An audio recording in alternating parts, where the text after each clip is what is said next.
我哋嚟睇名門漩渦，今日咧大潮嚟嘅，所以應該睇嗰個漩渦係勁啲嘅。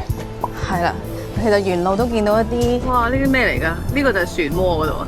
都類似漩渦嘅嘢㗎啦，啲海，但係嗰個唔我哋搭係漩渦，嗰個海浪嚟嘅。好，我哋而家去排隊搭船啦。我哋係搭11.8大型觀潮船。2000円お返しです。ありがとうございました。ちょっと混み合いますので、時間の前には外の緑の床のところで並んで。影，你知唔知點解會有名門漩渦啊？因為大浪，跟住加埋風，跟住咧去圓圈咁樣吹就變咗漩渦。而家呢一度咧，好似係我哋呢個旅程最多人嘅一個地方。你講得到咧，係一定會嚟睇呢個名門漩渦。基本上會嚟旅遊嘅人都會睇呢一樣嘢，所以就解釋咗點解會咁多人。上到船，大家都霸晒側邊嘅嗰啲位啦。咁我而家近岸嘅呢邊就冇乜人嘅，我估應該架船周圍都會有噶嘛。可能出到去嗰邊有，我哋就先走翻去嗰邊啦。可以上去第2層嘅，但係咧嗰度就要再額外收費啦。目測都冇人再俾錢上去，所以都係如果你有時間嘅，早啲嚟排隊霸位咯。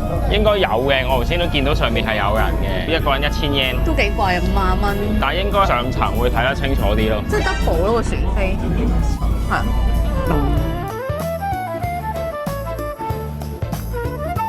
名門漩渦係點形成嘅呢？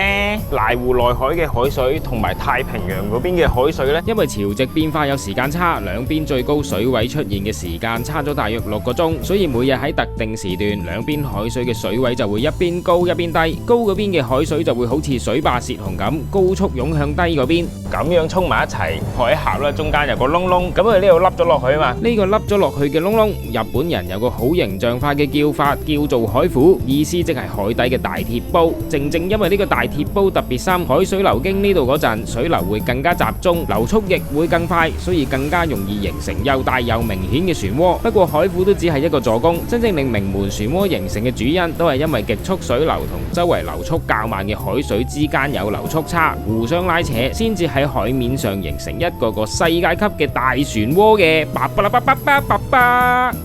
你覺得值唔值得睇啊？都值得睇嘅，因為未見過啊嘛。你覺得咧呢度嘅漩渦大啲啊，定係我喺你嘅心入邊泛起嘅漣漪大啲啊？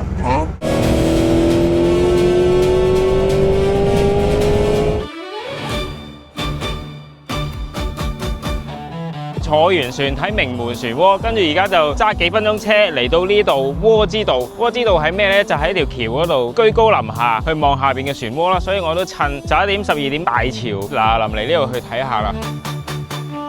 刻紀念印章，第一次見到係咁大個，呢個係玉，皇帝個呢個玉璽嚟喎呢個。それでお追悼チケットが出てきますよ。啱啱入嚟嗰個伯伯咧問我哋邊度嚟啦，我哋話香港，佢就同我哋打招呼，佢唔係講你好喎。你好，多謝，多謝，唔該晒。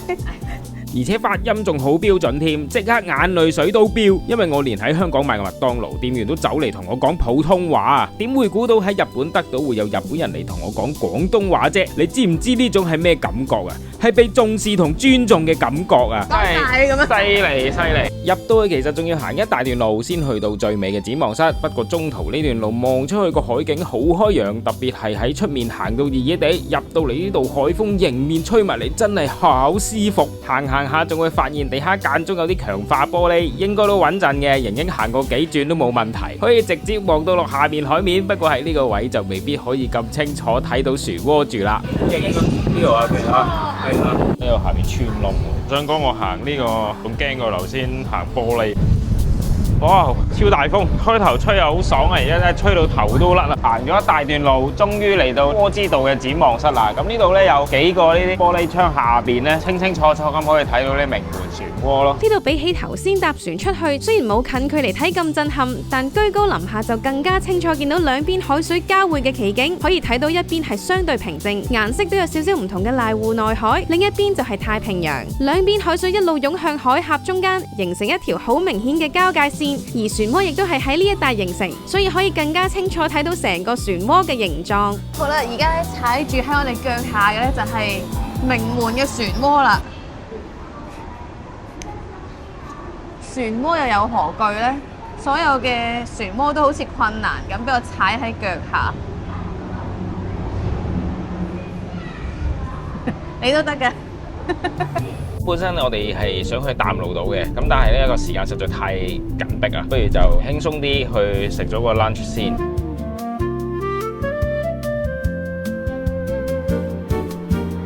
聽聞呢度出名食鯛魚嘅，咁我哋就嚟咗一間專食魚嘅餐廳。入到嚟咧，呢間唔知係咪名店嚟嘅，好多名人嘅簽名啊。不過我哋嚟呢度最主要係因為仲係營業中嘅啫，因為我本身諗住去食嘅兩間餐廳都係收兩點，我哋就去唔到啦。咁附近去揾一啲仲開門嘅，有好多都打烊。咁呢間咧 Google Map 上面顯示佢開到夜晚9點，同埋又唔使話要 book 位先可以食到。係咯，入到嚟都冇遊客嘅，全部都係日本人咯。佢個 menu 咧就全部都冇圖嘅。都有 QR code 可以掃翻個英文 menu 嘅，但係都一樣啦。英文嗰啲譯員都唔知係啲咩嚟嘅，只能夠咧出去望下，有一啲佢已經整定咗嘅擺喺度，可以去揀咯。嗰啲應該係今日新鮮嘅魚，或者今日推薦咁樣。呢個咩意思啊？今日叫我食咩？呢個咧都係。我哋就唔係好想食燒嘅魚啦，所以咧睇翻 menu 就有刺身嘅定食。其實我都想食燒嘅魚嘅，但係因為我怕攆骨，咁所以就食個刺身應該唔使攆骨係話。因為呢度出名食鯛魚，所以我哋一行四人除咗我之外，都好自然叫咗鯛魚定食嚟試下。得我諗住拍片有多啲嘢睇，先走去叫魷魚定食。但叫完先醒起自己都唔係好識食魷魚，早知就唔好搞咁多嘢。定食入面有2細碟前菜、魷魚嘅刺身同天婦羅，白飯同成碗都係海帶芽嘅味噌湯。刺身其中有幾嚿係超銀，其他我真係唔識食，所以都唔覺有咩特別。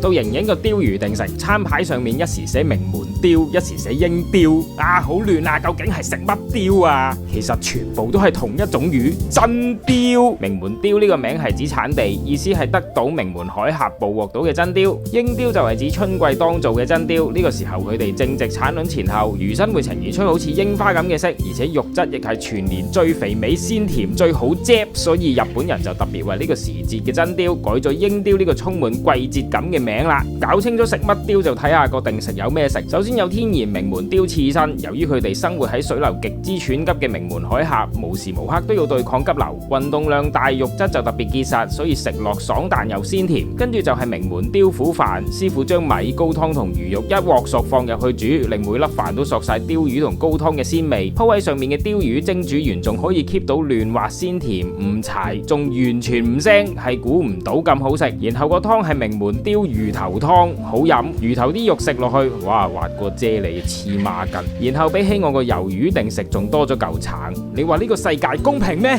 公平咩？哇，我呢度都可以影下嘢咯。去唔到淡路島，原先係諗住去大塚美術館，食完嘢都差唔多4點，而且咧以我所知嗰度都幾大嘅，冇理由行得過一陣就走噶嘛，咁所以都係算啦，俾個理由自己有機會再嚟呢一度。咁而家就嚟咗呢一個唔知咩公園，好似係有個城仔喺度嘅。如果春天嚟，應該都會有櫻花睇。呢個阿兔都唔知叫咩嘅公園，其實叫妙見山公園，係德島其中一個賞櫻嘅好地方。不過我哋去嗰時已經冇櫻花，所以都冇咩人。應該呢啲全部都冇着衫嘅，呢啲銅像慰靈碑啊！公園入面有啲著名雕刻家宮本光榮嘅雕塑作品，但當時我都唔知咩嚟，呢度又冇乜人，加上天陰陰，氣氛有啲詭異。平生不作虧心事嘅我都淆底，所以唔敢亂影。呢度行上去以為睇到靚風景，但上去個景觀俾好多樹擋住，冇咩好睇。反而喺呢個叫繪馬堂嘅木製建築望出去仲好啲。啊，呢度個景呢好啲，好過頭先嗰度，起碼冇樹嘅遮住。附近就有一個歷史嘅建築物，就係我身後呢個啦。呢個叫做岡崎城跡，岡崎城跡，簡稱岡崎城或者撫養城。點解叫撫養城呢？因為呢度係位於撫養町，咁所以除咗岡崎城之外呢，就叫撫養城。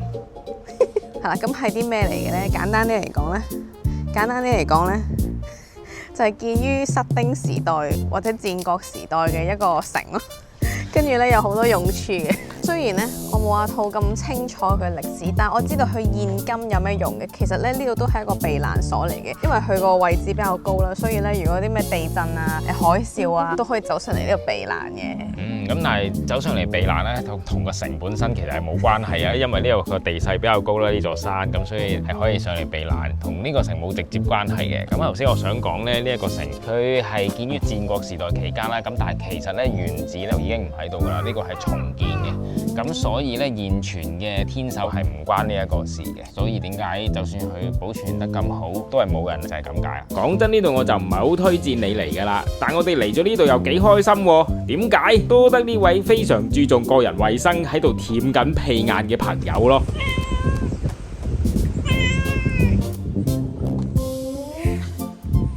又要咬屁屁喎。